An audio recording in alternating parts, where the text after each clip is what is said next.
Hey, hey, hey, beautiful people, and welcome back to Mondays with Monday. This is where we dive deep into life, love, liberty, democracy, and now more than ever, truth. I'm your host, Didi Monday, and tonight we're diving into a powerful and urgent story that connects history, inequity, and hope. And the reason why African Americans and all marginalized people, we've got to unite, and I mean right now. But more importantly, we're going to discuss actionable ways that we can help and why movements like the Unsettling Force are vital for this new era in American leadership or dictatorship. Which one? Tonight, I'm going to dedicate this show to Isaac Hayes. Quite the musician and quite the freedom fighter. Look him up. I don't want to talk about him. I want you to find out about him. And also, I want to talk about the recent deportation and incarceration of Kilmar Abrigo Garcia in El Salvador.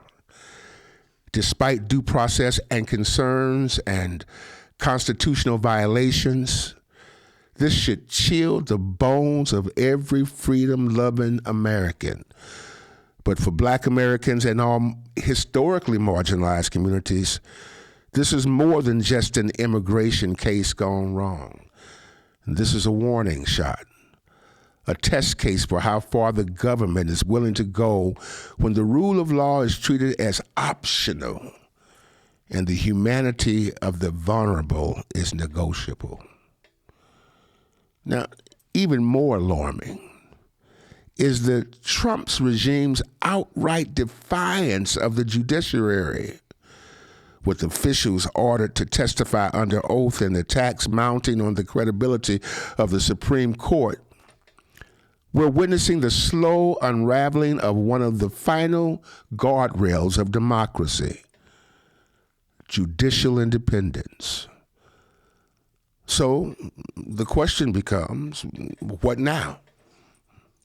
What must African Americans be talking about and organizing for? And how must all of us, Black, brown, indigenous, LGBTQ+, well, that's LGBTQ+, I don't want to get it wrong, poor, immigrant, disabled, or any combination thereof. Why is this time that we stand together right now?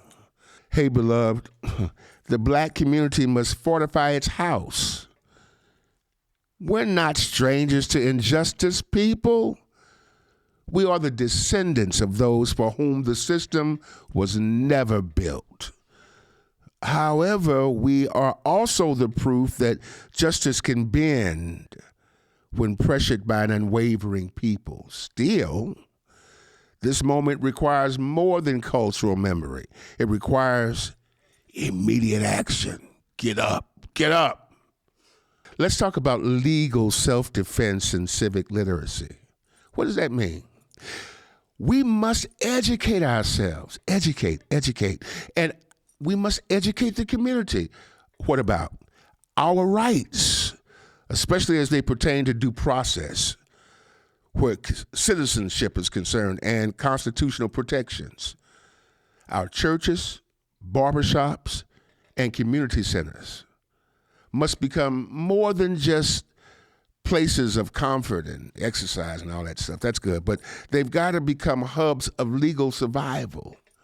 We got to have those old-fashioned conversations with each other in those kinds of places. We got to look at voter protection, folks. Look at it seriously. The erosion of voting rights continues behind the smokescreen of political spectacle.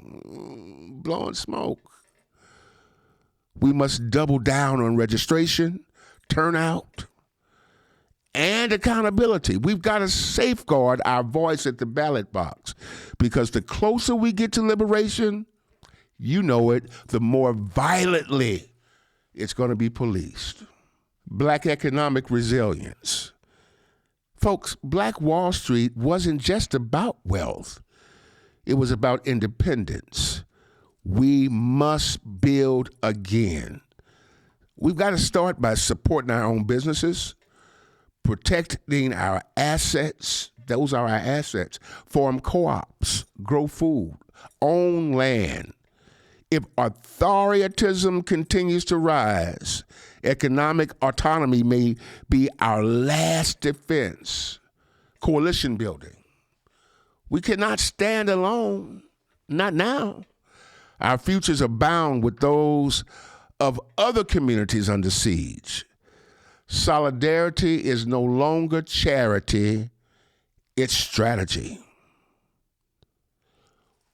What all marginalized people have to do right now is combine. Our collective survival demands a united front. The systems opposing us do not work in silos, and neither can we. Here is what must be done. Now listen. Break down the walls between us.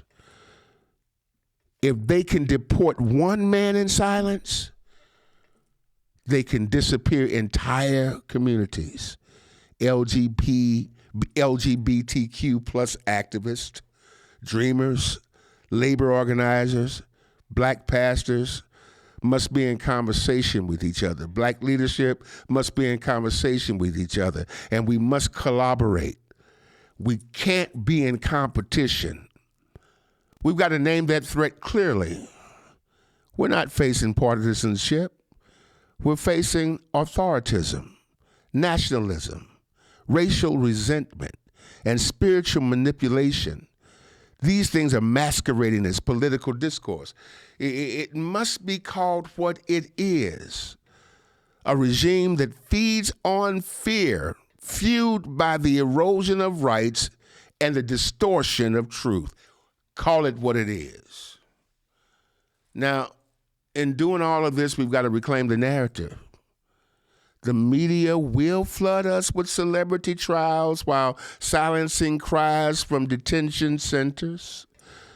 We must tell the stories that matter on stages, in pulpits, in songs, and on street corners. The voice of the people is the only real resistance to the state-sponsored amnesia. We don't remember. Protect the courts. When the courts fall, democracy has no spine. We must demand transparency and defend judicial independence like our lives depend on it, because they really do. And we've got to show up, folks. Our solidarity must be seen. It's got to show up at protests, at trials, at city council meetings, at the borders. They've got to see us together, shoulder to shoulder, refusing to let another human being used as a political prop or discarded like trash. And we've got to remember, we've seen this before.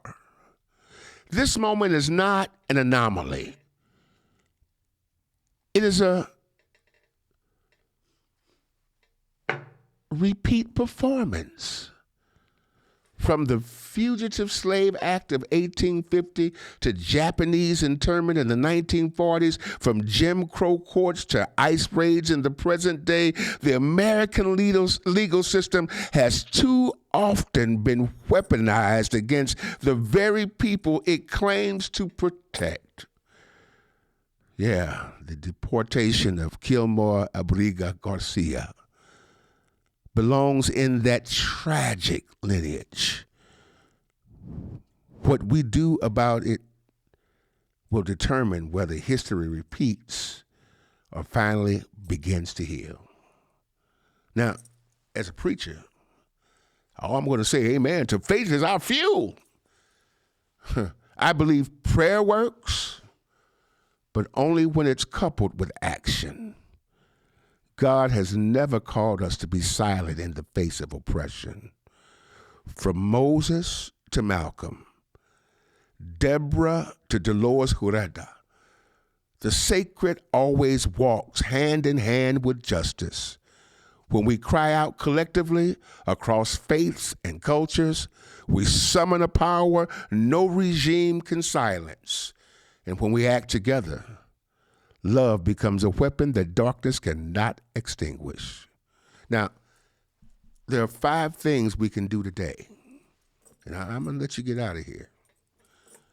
Join a local mutual aid or legal defense fund. Immigration and civil rights organizations need support. Look at hosting a civic literacy night at your church or at your mosque or at your synagogue or at your school or in the community center. Do your best to register 5 people to vote and follow up to make sure that they do. We've got to learn how to support Black and brown and immigrant-owned businesses. Economic resilience builds community protection, people. And organizing your neighborhood, from city council meetings to school board elections. Local power shapes national outcomes. Remember, local power shapes national outcomes. From the bottom up, we can no longer afford the illusion of safety through silence. The road ahead is perilous, but not impossible. It's been walked before. The question is whether we will rise, not just for ourselves, but for one another. As Dr. King thundered, injustice anywhere is a threat to justice everywhere. So let us be clear. We will not wait for injustice to knock on our own door before we speak. We're speaking now. We are organizing now. And we are standing together because divided, we will fall. But together we can't do nothing but rise, baby. Thank you for tuning in today to this episode of Mondays with Mondane. And don't forget to visit edmondane.us to learn about the unsettling force and how you can get involved. So until next time, stay hopeful, stay safe, and stay united. And remember, we're in this thing together. We can build a world where Black leadership just isn't tolerated, it's embraced and it's empowered. Before we leave, I got to pay the bill, so I got to say hello to our sponsors, Poshines, not just another restaurant, but a beloved institution right here in the Kenton District. Visit them at 8139 North Denver for the best soul food this side of the Willamette. And right around the corner, we've got Aunties and Tanties Daycare Services, a trusted space for our beloved children and our community's little ones, and they take care of them just like Mama would. We got Adorn Electric, ADORN, and they light up our lives and support of this podcast.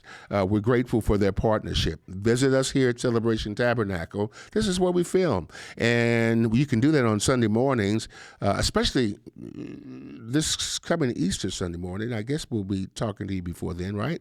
And our sunrise service is at 6 o'clock. Come on down, and our regular service is at 11. You're welcome. A special thank you to our production team, Dion, Robin, Andy, and Paul. Not one of them is bigger than the other, and they all stand tall. And you know what? I never forget the beautiful Taviana. She's here to help us keep it together, and I'm so glad that they come.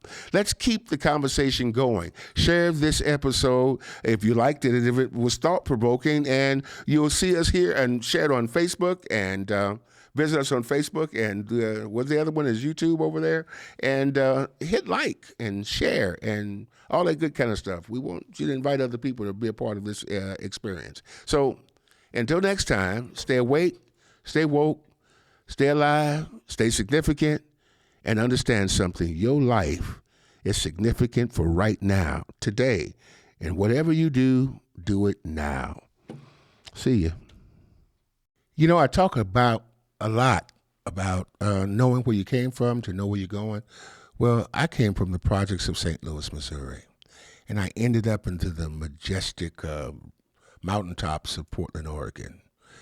It's been a wonderful journey, and Lewis and Clark took that journey from St. Louis to Portland, and I took it too. it talks about who I am, and as I'm with you often in the in cyberspace or on websites or on the what do you call it, social media, I want you to know a little bit about me and who I am.